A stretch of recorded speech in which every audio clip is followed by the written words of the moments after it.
Hi guys, welcome back to the channel, and today we're out on another Royal Enfield. Today we are on the Himalayan.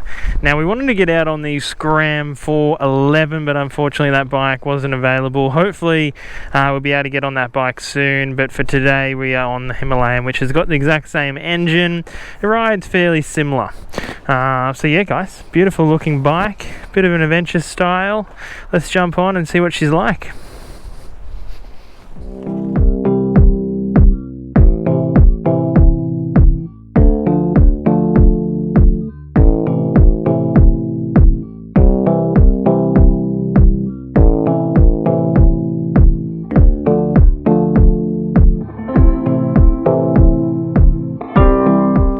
Alright.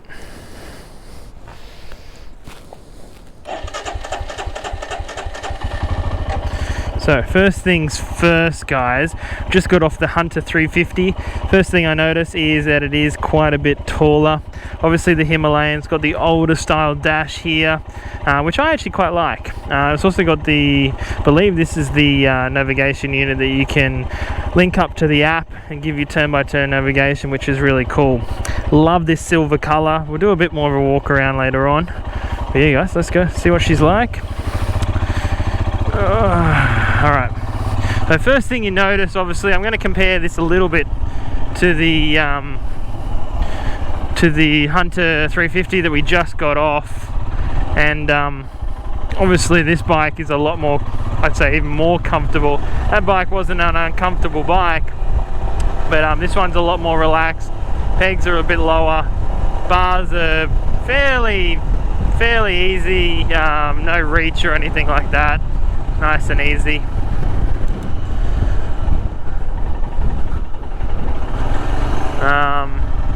Now this bike obviously is going to be a little bit better for your longer journeys. I think if you're wanting to do sort of a little bit of longer trips on this bike, freeway stuff, is going to be a lot better than a Hunter 350. Obviously it's got this big screen on it, which is going to help a lot with that wind. But yeah, it's I mean, first thing you notice is obviously rolling on is that it has got a little bit more power than the Hunter 350. You can definitely feel that. I mean, not by a lot, but you can definitely feel it's got a little bit more torque, a little bit more power. I'll put up the exact figures right now of this bike. I can't remember off the top of my head what the power figures are.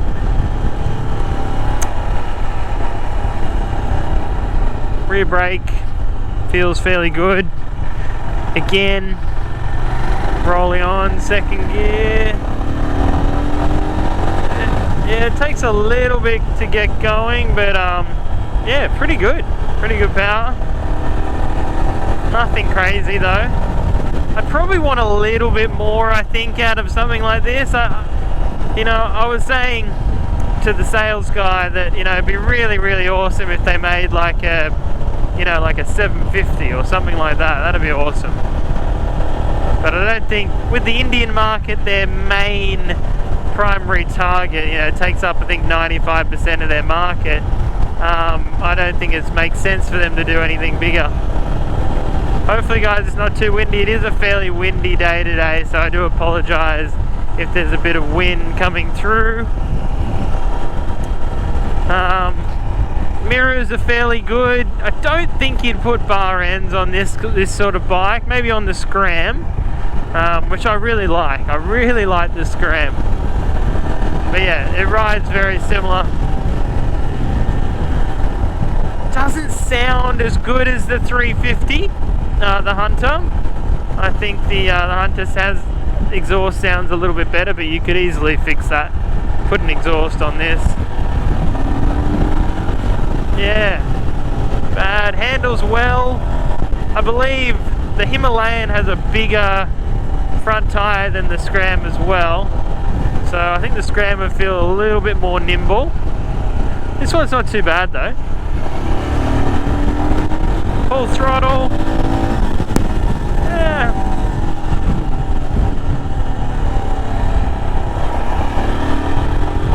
Gearbox feels good, brakes feel good.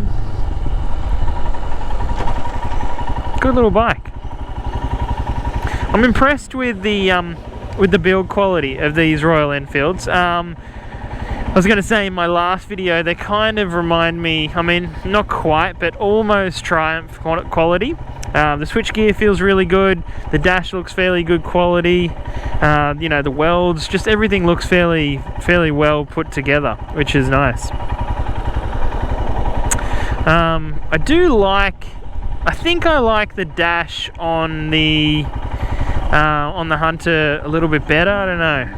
This one's nice, but a little bit older looking.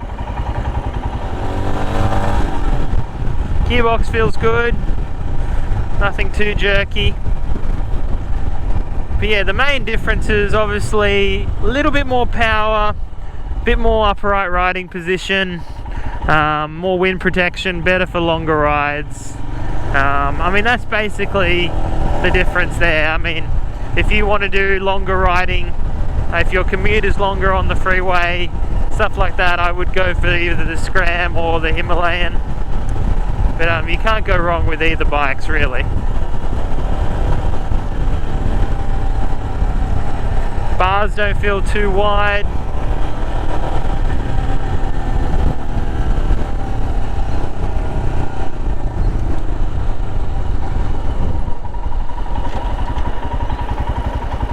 Again, it's sort of back to basics. There's no modes, there's no traction control, any of that.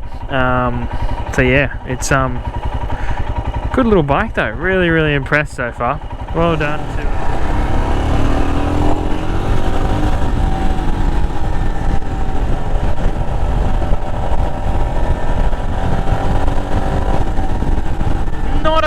not a huge amount of vibrations either. A little bit through the seat, but nothing really through the bars, which is good. Higher RPMs, you can feel a little bit through your seat, but yeah, nothing crazy. I think the Hunter 350 is a little bit smoother, but not overly. But yeah, I definitely enjoy this seating position a little bit more. Maybe I'm just getting old, but yeah, I definitely like this relaxed sort of style. I feel like I could ride this all day long, no problem at all.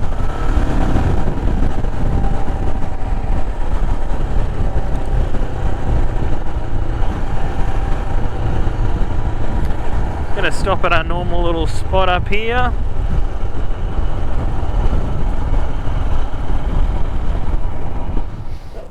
Alright guys, so a little bit more of a walk around for you. Love this silver colour. I wish they did the Scram in this sort of matte silver. I think it looks yeah, I think it looks fantastic in these colours.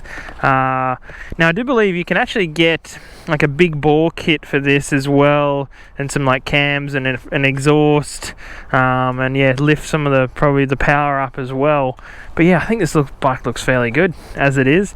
Maybe tidy this up a little bit. But yeah, for an adventure bike, it looks really nice. That bigger front wheel, the long suspension.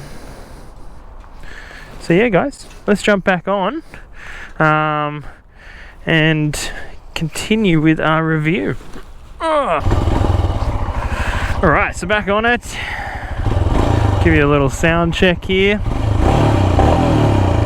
Yeah, hopefully that comes across. Sounds pretty good. See what it's like with a little bit of off-roading here. Yeah, pretty good. So yeah, this bike also has a center stand as well. So the Scram and the Hunter 350 don't have that. So if you want a center stand, you're gonna have to go for this bike.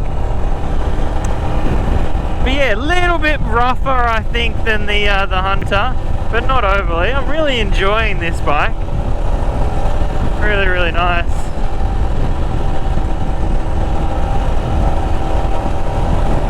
I think maybe if it was my bike, I definitely would put an exhaust. I'd probably get some new levers, some better quality ones, throw some better tyres on there. That's the other thing with these Royal Enfields. I don't believe their tires are that great of quality. Not too bad. They would, you know, probably do the job, but I think I would probably prefer to put something a little higher end on there. But yeah guys, so far very impressed with this bike. I'm very impressed with the Hunter 350 and impressed with this bike. Hopefully we will get on the Scram 411. I'm hoping next week we can do a review on that bike, but it rides very similar to this. So yeah, that'll be interesting.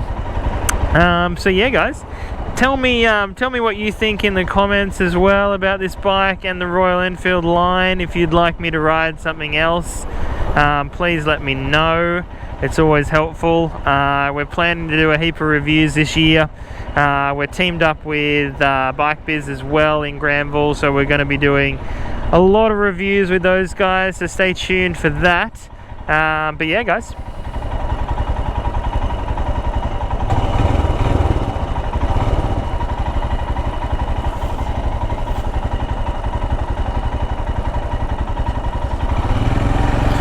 so yeah, just talking about this dash a little bit more. Obviously fairly basic. You got your gear indicator there, your trip, kilometers. It doesn't have a digital readout of your speed, just on the tachometer, but that's not a huge deal. Although I do like a digital readout. I think it's a bit easier to read.